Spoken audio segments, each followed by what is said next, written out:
Hi guys! Nandito tayo ngayon sa isa sa pinakamalaking mall dito sa Brunei. So ayan guys, nandito tayo ngayon sa mall ng Brunei. One of the biggest mall dito sa Brunei.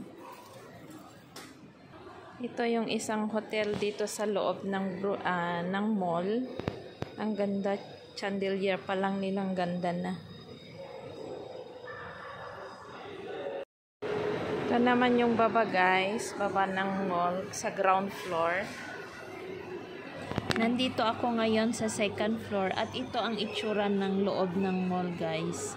Ang ganda din, ang ganda. Friday bukas kaya marami-rami ang tao ngayon. Ayan. Pag Friday kasi ay walang pasok dito kaya sarado ang mga school, mga government sector. Guys, tignan nyo yung price niya. 25,600. Sa peso, nasa 1,100,800.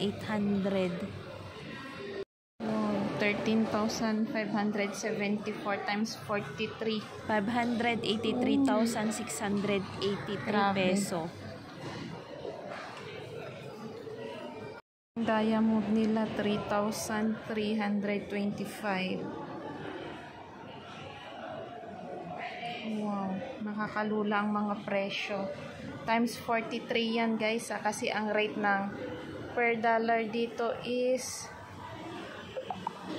43 peso. Yung pearl nilang ganda.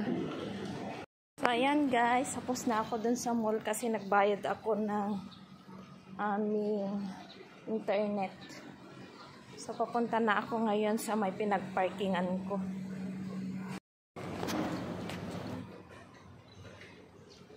So, ayan guys, ang aking car.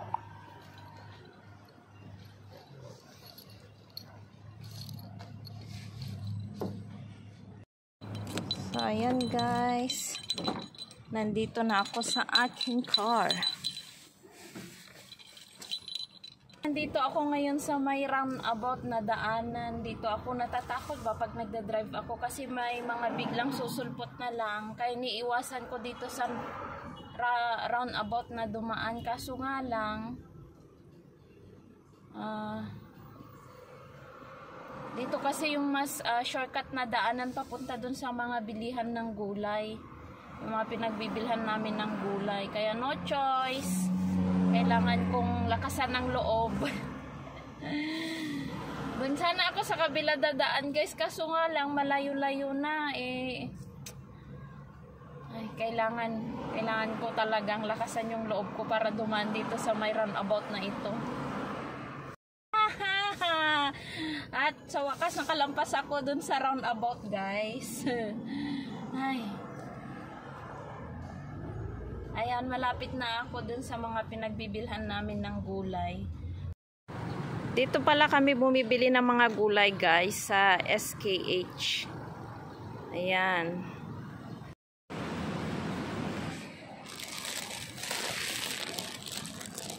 Pabili ng manok, talong, kamatis, saging, tapos kalabasa.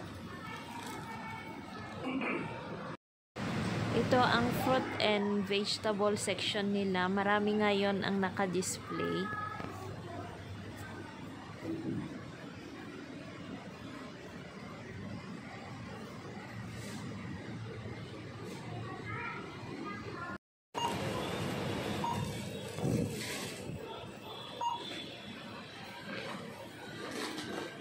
So ayun guys, tapos na ako nakabili ng konting gulay namin. Nakagastos ako ng $24. So, times 43 sa peso natin. Pero okay lang naman. Yan guys, oh. Isang bag na gulay. Kikita nyo ba guys? Yan, isang bag na gulay. Sas bumili din ako ng aming sabon. Sabon na hindi makita guys. So, yun guys, pauwi na ako sa aming staff house. Hindi ko alam kung nakauwi na yung kapatid ko tsaka si ate. Okay guys, see you. Bye!